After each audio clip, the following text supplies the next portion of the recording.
Falando de saúde, e na verdade de saúde que pode estar ligada a uma bactéria, às vezes a um verme, um parasita, hoje o nosso assunto são as verminoses, que são doenças causadas por diferentes vermes e parasitas que se instalam no organismo. E isso tudo me chamou a atenção porque tem uma alta frequência de contaminação que afeta adultos e crianças de todas as idades, mesmo sabendo que medidas super simples podem evitar e prevenir esse problema, né?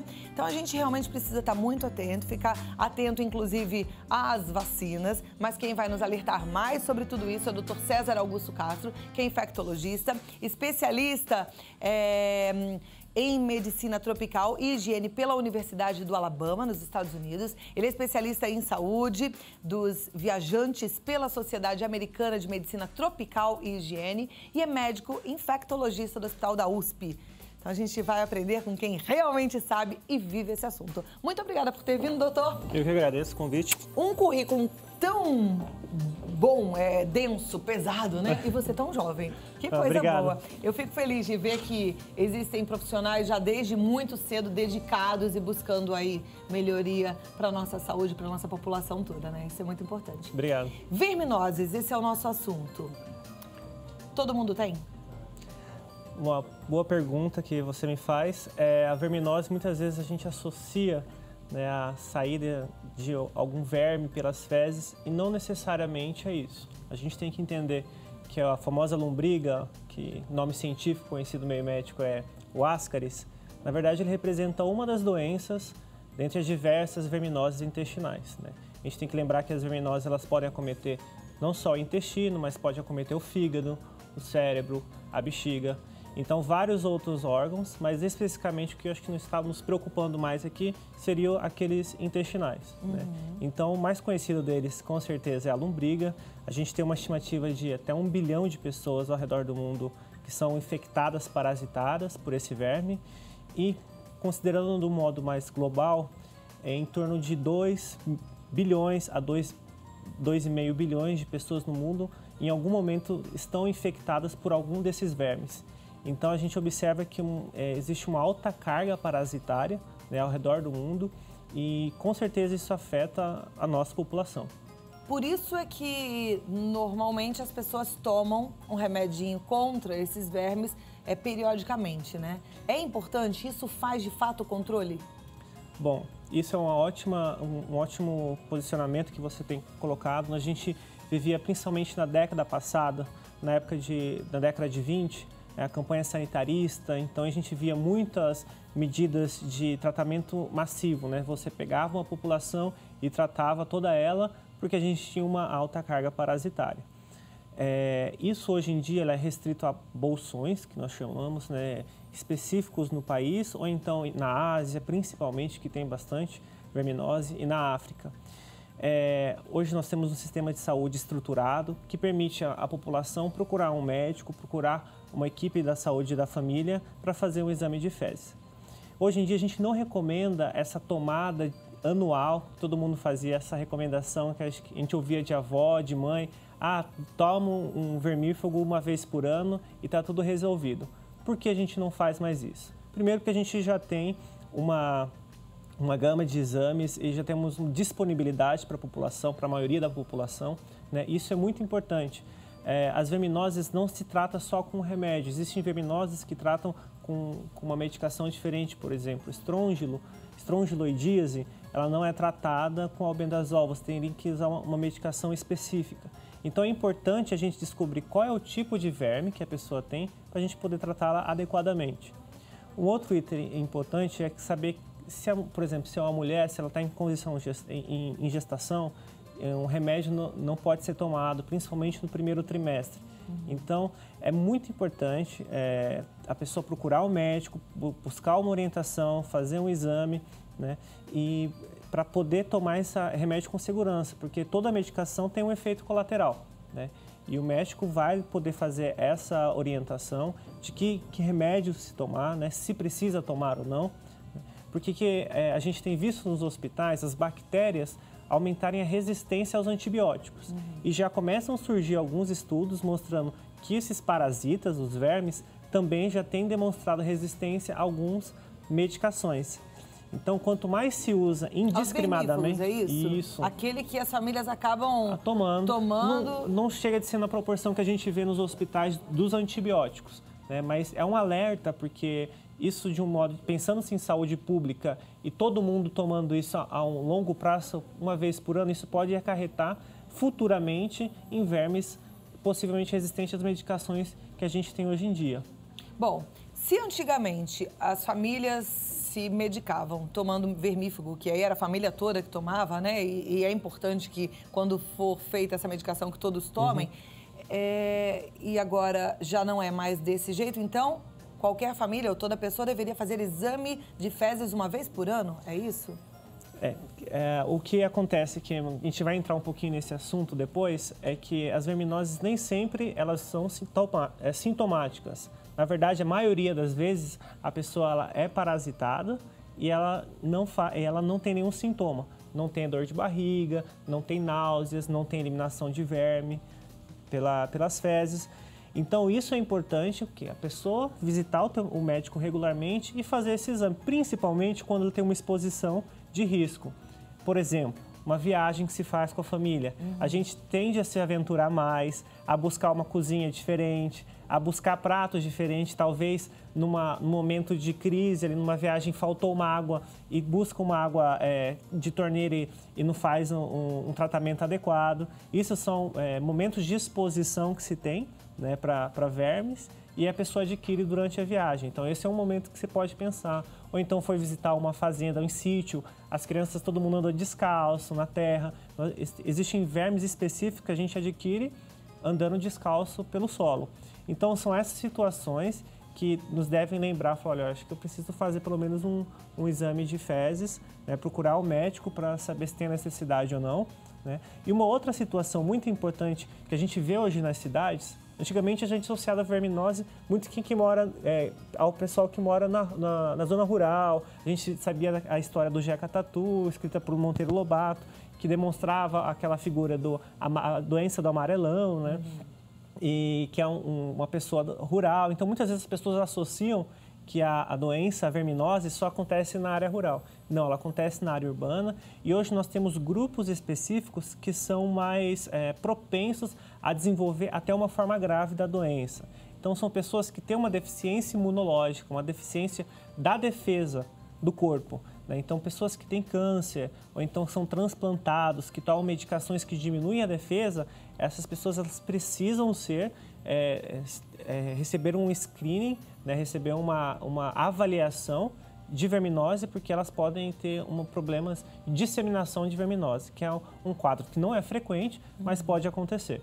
Bom, deu pra gente sentir aí um panorama geral do que seria a verminose, de como é que é toda essa história hoje. Mas então vamos pegar agora caso a caso. Existem vários tipos de verminoses. Qual é a mais comum aqui no Brasil? Não sei se existe, porque o Brasil é gigante, né? E cada lugar tem uma característica diferente. Sim, a mais comum que a gente vê, né, é a própria ascaris mesmo. Tá? Então, é uma doença que causa, dependendo do nível de infestação, ela pode ser assintomática na maioria das vezes, mas causar desconforto gástrico. Então, muitas vezes a pessoa fala, olha, eu estou tomando remédio, estou com dor no estômago. A pessoa associa isso à tomada de alguma medicação, sendo que, na verdade, pode ser uma verminose, né? Então, a pessoa ter náuseas, ter vômitos, ou então alteração do ritmo intestinal. Agora, é possível que a pessoa tenha ascaris e não tenha nenhum sintoma? Sim, isso que é um dos mitos que a gente tem que combater aqui no programa. A gente está falando abertamente, é que não é porque eu não estou vendo a saída de algum verme pelas minhas fezes que eu não tenho. Muitos deles a gente não consegue enxergar. Tá? E por que é que uma pessoa pode ter ascaris? Ótima pergunta. Como que a pessoa adquire? Na verdade, a ascaris é um desses germes, é um desses vermes... Que é a lombriga, isso, né? que é a lombriga. Isso, lombriga. Como que se adquire a lombriga? A transmissão, basicamente, a gente chama de fecal oral. Então, de algum modo, os ovos que estavam ali nas fezes, eles retornam à boca e a pessoa ingere o ovo do ascaris. Isso pode ocorrer com alimentos contaminados, tá?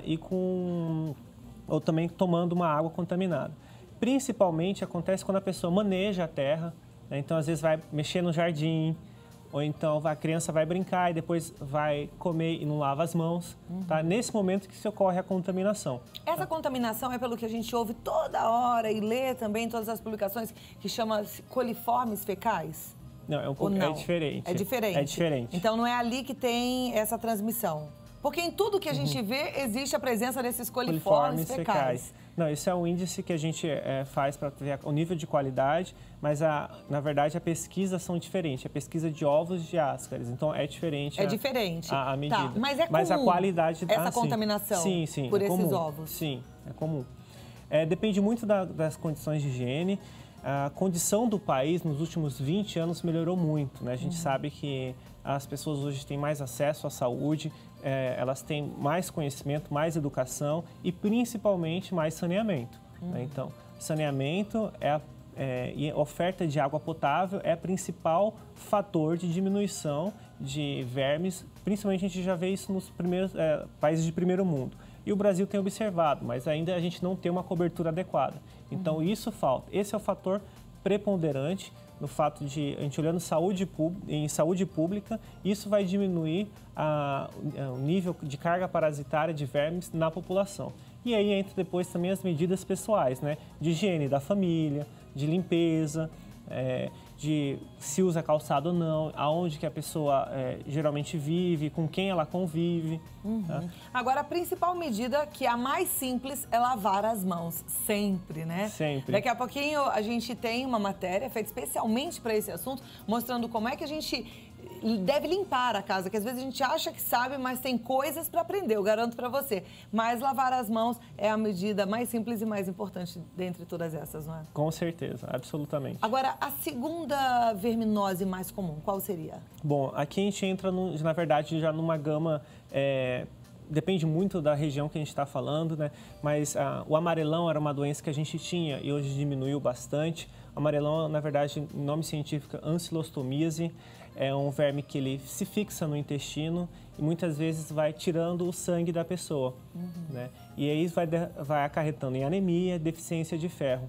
A longo prazo, isso pode até acarretar em falha de desenvolvimento, desnutrição. Então, muitas vezes o verme, ele compete com a criança, principalmente a criança que está, na maioria das vezes, exposta, porque ela está brincando, está em contato com várias outras crianças. Então, ela está em momento de desenvolvimento e aí, nesse ponto crucial, o verme disputa com ela alguns alimentos. Então, a criança se alimenta, pode ser até que seja de forma equilibrada, balanceada, mas aí vai lá o verme e rouba dela. É isso, ele está ali só sugando aquilo que seria importante para a criança também. Não só o fato dele de competir pelo alimento, mas principalmente, muitas vezes ele forra o intestino, então o alimento passa direto, ele não é absorvido. Então, por exemplo, às vezes acaba tendo deficiência de vitamina A, vitamina C, principalmente nesse amarelão. E com diminuição de oferta de ferro, porque ele também é consumido. Para quem tem animais e convive muito com esses animais, tem gente que dá o beijo no animal, que beija na boca do animal, tem algum perigo, tem algum tipo de verminose nesse caso? Tem. O próprio animal, ele tem o amarelão dele, que a gente chama o Ancylostoma brasiliensis e o Ancylostoma caninum. Tá? E esse ancilostoma ele é a principal causa do bicho geográfico. Tá? Então, o que acontece? A transmissão do amarelão, ele ocorre quando a pessoa anda descalço e o verme ele penetra na pele da pessoa. Pode causar dermatite, uma coceira. Tá? E o que acontece quando esse amarelão do animal adentra a pele de um ser humano? Muitas vezes ele não consegue completar o desenvolvimento nessa penetração. E aí ele não faz o ciclo que normalmente acontece, né, nessas verminoses. Então, fica andando pelo corpo e dá uma coceira muito intensa. Que é o bicho geográfico. Que é o bicho geográfico. Lembrando que o amarelão, o ascaris, o estrongiloidíase, eles fazem um ciclo que eles passam pelo pulmão. Então, muitas vezes a verminose ele pode causar uma tosse crônica, bronquite, asma. Então, a gente acaba associando verminose com alguma alteração nas fezes, e isso nem sempre acontece. Existe uma verminose, o enteróbios, que ele causa muito prurido anal. É a principal causa de verminose nos países do leste europeu, na Europa, na verdade, em geral, e nos Estados Unidos. Então, dá muita coceira na região anal e pode ser causa de insônia nas crianças. Então, às vezes, a criança não está conseguindo dormir. Quando vai se investigar, é o que? É o próprio enteróbios que está causando essa coceira. Então, não é uma alteração nas fezes, não se vê o verme e está causando toda essa alteração. Pode migrar para a região vaginal da criança, ela tem um prurido vaginal e também em mulheres mais velhas pode causar corrimento. Então é bom ficar atento. Agora você falou que é muito comum no leste europeu e nos Estados Unidos. Aqui no Brasil, também tem ocorrências desse tipo de verminose? Tem também. Como é que chama aqui? Tem algum nome mais popular? Oxiurus. Oxiurus. Isso. Tá. Agora, como é que a gente, já que não existe essa forma que era administrada antigamente, já não se usa mais, como é que faz-se um controle desse tipo de verminose? Como é que é o tratamento? Então, de saúde, o tratamento, na verdade, ele continua o mesmo, né? Existem medicações específicas, albendazol, mebendazol. A maioria dessas duas medicações cobre a maioria dos vermes, mas nem sempre cobrem todos, né? Ela continua sendo a medicação de escolha, só que a gente tem todo esse cuidado hoje em dia pela questão de efeitos colaterais, a gente quer dar a medicação certa para o paciente, a gente tenta individualizar. Quando o governo, principalmente, não tem essa condição de fazer de observar o indivíduo isoladamente, ele acaba tratando a população inteira. Mas isso já não é recomendado. E se não é recomendado, quais são os efeitos colaterais para quem faz isso com frequência ou para as famílias que fizeram até então? Não, isso pode ser a própria reação alérgica, não necessariamente vai ter. Efeitos colaterais de como qualquer outra droga. Então, ela pode ter uma sensibilidade um pouco aumentada, pode ter efeito da própria medicação, às vezes de intolerância à medicação. Quando a paciente não é analisado de um modo correto, se ele tiver superinfestação de ascaris, é justamente quando toma o vermífugo que acontece aqueles casos de sair o verme pela boca, pelo nariz, né, em casos de infestação muito aumentada. Então, é preciso dar uma medicação que paralise o verme, que ele possa sair e depois você dá o vermífugo para não causar essa migração para outros sítios, como pulmão. Agora, numa infestação como essa que você acabou de falar, muito grande de ascaris, a pessoa não tem sintomas? Tem, com certeza, né? Tem. E ela pode até cursar com alguns... Tem mal-estar? Uma necessidade de procedimento cirúrgico. Pode causar apendicite, pode causar uma obstrução intestinal, ela não consegue comer, ou então ela começa a ter vômitos e não consegue progredir. Principalmente, a gente fala evolui com abdômen agudo. Ok. Né? Bom, no próximo bloco, a gente vai ouvir as respostas para todas as perguntas que não param de chegar aqui no nosso e-mail, no vidamelhor@redevida.com.br e também através do nosso telefone. O nosso SAT está lá, as meninas estão recebendo as ligações no 0 operadora 11 2202 8432. Se você tem alguma dúvida sobre verminose, a hora é agora. Pergunta tudo, porque a gente está aqui com todas as novidades, o que existe de mais moderno para prevenção e tratamento das verminoses. Tenho já uma primeira pergunta, eu vou fazer e a gente vai ouvir a resposta no próximo bloco. É da Maria, ela é de Americana, ela diz que tem coceira no corpo, pelo corpo todo, e ela quer saber se isso pode ser um verme. A gente responde daqui a pouquinho, você aguarda aí, porque já já a gente fica sabendo um pouco mais, viu? Agora vem cá, porque eu continuo com o infectologista Dr. César Augusto Castro, e ele vai responder as nossas dúvidas sobre verminoses. Nós já recebemos alguns e-mails, aliás, eu já até li uma pergunta no bloco anterior e que ficou aqui no aguardo, né? E a pergunta é da Maria Americana. Ela é de Americana e de São Paulo. Ela diz que tem coceira pelo corpo todo. Ela quer saber se isso pode ser uma verminose. Ok, boa tarde para Maria. Bom, a verminose pode causar coceira sim, principalmente o verme que penetra pela pele. Que a gente está falando aqui do amarelão e do estrongiloidíase. Esse verme, quando ele penetra pela pele, ele causa uma reação que a gente chama de IgE imediata, então pode dar uma eosinofilia importante, que é uma das principais causas que a pessoa pode ter uma reação alérgica e principalmente uma dermatite. E isso pode levar a coceira pelo corpo. Mas é importante frisar que várias outras doenças podem causar coceira pelo corpo e o mais adequado é ela procurar o médico dela para fazer uma investigação mais pormenorizada. Perfeito, faça isso, Maria. A pergunta agora vem lá de Pernambuco, Ferreiros, é da Ana Regina Batista dos Santos. Ela pergunta se uma criança que come muito tijolo pode ter verme. Eu tô lendo, é tijolo mesmo, mas eu nunca Acho que ela quis dizer, na verdade, isso chama geofagismo, geofagia. Um grau de parasitemia pode ter essa, que a gente chama de aberração do apetite da criança. Ela pode ter apetite à areia, né? Ou então a chupar gelo. Isso pode acontecer, sim, pela verminose. Isso pode ser verminose. Que tipo de verminose? Olha, principalmente a gente observa isso na ancilostomíase. Tá, e como é que é o tratamento nesse caso?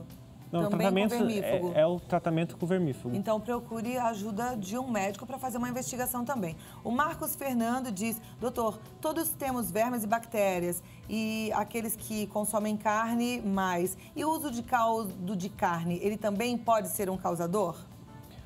Bom, depende de onde que é tirado esse caldo da carne, né? E como é obtido esse caldo. Nós sabemos que a tênia, né, a solitária, muito conhecida, ela é transmitida pela carne bovina ou então suína. São tênia solium e tênia saginatum. E se a pessoa ingerir de algum modo, a gente chama de cisticerco, que está no músculo, né? Então dependendo de como é obtido esse suco, pode sim ser contaminado. Ele está perguntando sobre uma substância que chama losna. Se realmente quem ingere essa substância chamada losna não tem vermes. Eu não conheço. Eu também nunca ouvi falar. Mas muito obrigada pela sua consideração. A Sueli José da Luz, ela é de São Paulo, diz que o filho está há mais de semanas com dor na barriga. Ele usa o banheiro e continua com dor. O que pode ser isso? Mais uma vez, importantíssimo buscar a orientação médica, porque isso pode ser sim um dos principais sintomas, ainda mais em criança que tem um sistema imunológico que ainda está em fortalecimento, ela está em exposição frequente a esse tipo de parasita, pode sim, é um dos principais sintomas. Acometimento, principalmente dor abdominal, que não passa, que é recorrente, né, que causa um desconforto, muitas vezes vago, às vezes a pessoa não consegue nem definir, eu estou sentindo um mal-estar, mas não sei o que é isso, pode ser verminose, sim. Pode ser, mas existem outros sintomas parecidos de outras doenças, e aí é bom também fazer uma investigação, claro, né? Claro. Aqui a pergunta é da Simone, ela é de Contagem, Minas Gerais. Ela diz, olá, meu marido repete o exame periódico na empresa todos os anos. E todo ano, no exame de fezes, acusa-se o oxiúrios. Ele faz tratamento que o médico passa, toma medicamento, repete, daí a 15 dias, mas todo ano volta. O que será que acontece? O que ele deve fazer? A gente vai falar muito agora da prevenção, principalmente do oxiúrios. Não só ele, mas todos esses vermes, é muito comum essa recorrência da doença porque a pessoa ela se reinfecta, tá?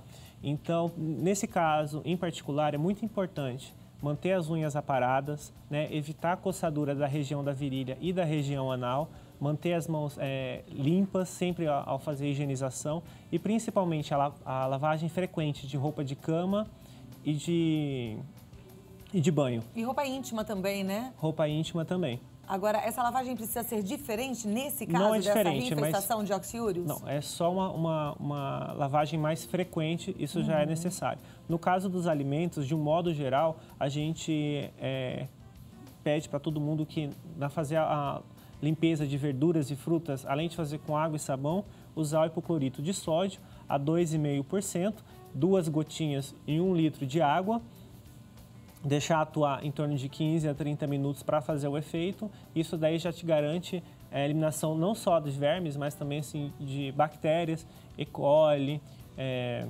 salmonela, que são principalmente agentes que causam diarreia aguda. O que causa oxiúrios? O oxiúrios também ele é adquirido pela ingestão do ovo, né? Então, novamente, alimentos contaminados, ou então a pessoa ela se contamina e em algum momento ela faz alguma coçadura na região anal e ela não lava a mão e depois leva a mão à boca. Então, isso muito provavelmente, isso é frequente de acontecer, a pessoa se reinfectar. O oxiúrios ele tem uma vida em torno aí de meses, tá? Mas nós sabemos, por exemplo, que a lombriga ela pode sobreviver dentro do corpo até de 1 a 2 anos. E a pessoa ela pode se reinfectar. Então, por isso que é importante o tratamento, às vezes, no caso de oxiúrios, fazer o retratamento e tomar todas essas medidas de prevenção dentro de casa e medidas de higiene. Sabendo que você está mais suscetível uma vez que você está em contato ali direto com o verme, não é isso? Então, precisa realmente tomar bastante cuidado e muita atenção. A Désia Rodrigues é de São José, em Santa Catarina. Ela pergunta sobre o exame, se é segurança o exame para verme. Ela diz, por exemplo, às vezes fazemos o exame e não consta nada. Isso acontece, sim. Todo exame a gente chama tem uma sensibilidade. E a maioria com certeza, grande parte dos exames, essa sensibilidade é em torno de, varia de 60%, 70%, 80%, 90%. Ou seja, existe uma porcentagem de pessoas que são parasitadas e não saem no exame. Por isso que a gente tem o hábito de, às vezes, repetir o exame 1, 2, 3, e às vezes tem casos que a gente repete até 5 vezes, em dias intercalados, a depender da conduta médica. Ok. A Ana Batista de São Paulo, ela gostaria de saber qual é o verme que dá coceira no ânus em criança, principalmente após comer doce. Não necessariamente após comer doce, mas o oxiurus, ele é o principal verme que causa a coçadura, e tem a tricuríase, que causa uma forte vontade de evacuação, e em casos mais graves ele pode levar ao prolapso, a saída do reto, né, a projeção do reto. Tamanho é o esforço que a pessoa faz e ter a vontade de evacuar, aquilo causa um desconforto e acaba acontecendo esse prolapso do reto. Ok. A Margarete Nascimento, ela diz, tomei elixir de Cacau Xavier e tive uma parestesia nos membros inferiores e superiores durante 20 minutos. Gostaria de saber por que tive essa reação. Bom, o uso de medicina alternativa, de ervas, ela precisa ser, apesar de ser alternativa, ela precisa ter um acompanhamento médico. Nós sabemos que tem alguns tipos de ervas, que tem pessoas que cursam até com insuficiência hepática, né, perdem o fígado, tem que ir para a fila do transplante porque fez algum uso de erva. Mesmo essas ervas que são naturais, elas precisam ter um controle da Anvisa, tá, da vigilância. Não é adequado fazer a compra de ervas que não tenha passado por um processo de fiscalização.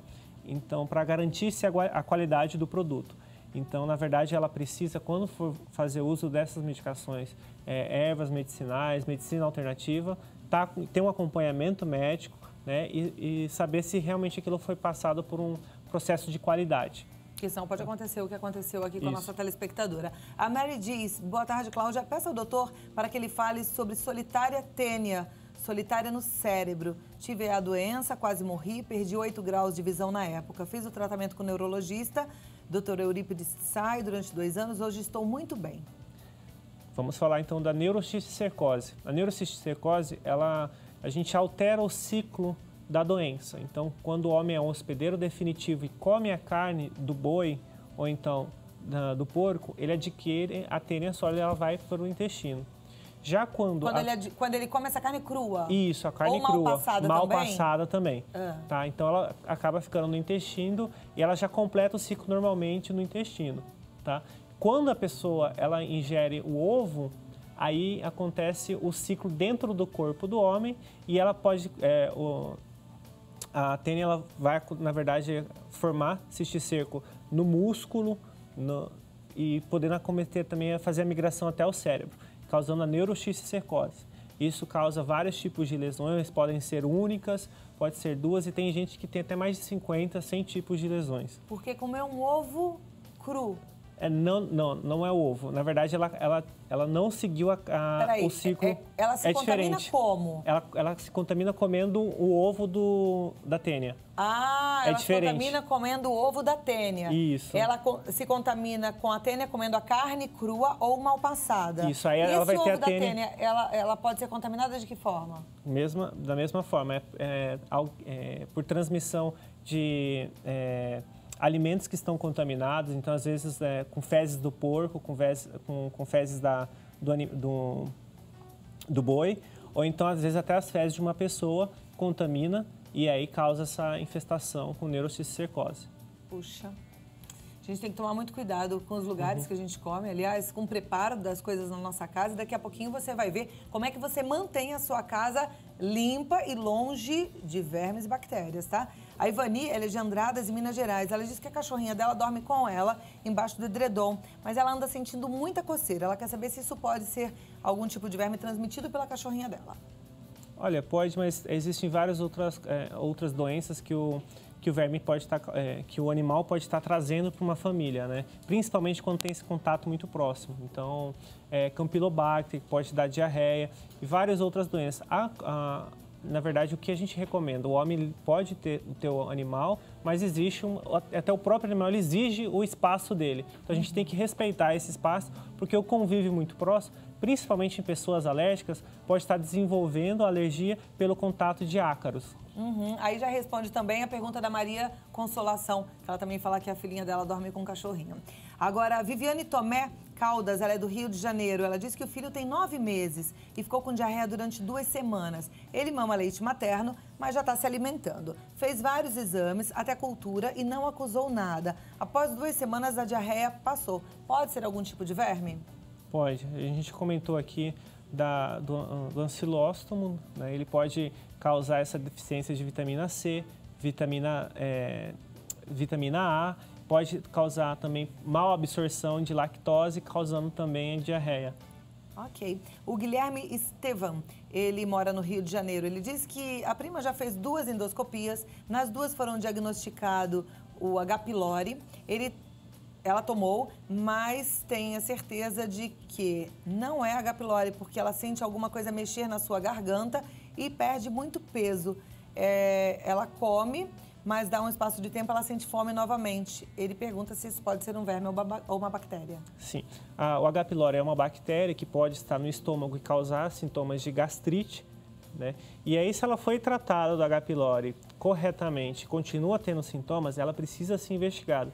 Principalmente nesse caso que ela tem queixa de tosse. O que acontece? O verme, quando ele penetra, no caso do Ela diz que sente alguma coisa mexer na garganta. Ele faz o ciclo no corpo e passa pelo pulmão. Então, ele vai pelo alvéolo, sobe e a pessoa engole novamente o verme já numa fase adulta. E nesse momento, ela pode ter a tosse crônica, pode ter bronquite e pode ter asma. No caso dela não é bronquite, ela só sente alguma coisa mexendo na garganta e perde muito peso. Pode estar associado também. Pode estar associado, ela né? tem que fazer um exame investigatório. Olha, eu nem imaginei que esse assunto fosse render tanto, com tantas perguntas. Tem mais um monte de outras aqui que, infelizmente, a gente não vai conseguir responder a todas, mas muito obrigada pela sua participação. Eu vou passar depois todas as perguntas para o Dr. César Augusto Castro e ele depois vai ter a chance de respondê-los, tá? O site é o www.médicoinfectologista.com.br e o telefone é 0 operadora 11 5547 7778. Alguma consideração final, doutor? Eu acho muito importante, eu quero parabenizar o programa Dando Atenção. Essa é uma doença que é considerada pela Organização Mundial da Saúde, a verminose em si, é considerada doença negligenciada. Então, as indústrias não oferecem muitas medicações novas porque eles acreditam que não vão ter um retorno e muitas vezes a gente passa por um descaso público também e essa doença muitas vezes é esquecida, ela não causa tanta morte, mas ela pode causar muita, que a gente chama de morbidade, a pessoa não tem uma qualidade de vida boa. Ai, que bom. E a gente fica feliz por colaborar com uma qualidade de vida melhor para você. Então, presta atenção e fica aqui porque você vai aprender a deixar a sua casa livre dessas bactérias com a infectologista a doutora Raquel Moarec, que está dando dicas de como até limpar a pia, máquinas de lavar, fornos de micro-ondas. Isso tudo merece a nossa atenção redobrada, tá certo? Muito obrigada. Ok, eu que agradeço. Até a próxima oportunidade, viu?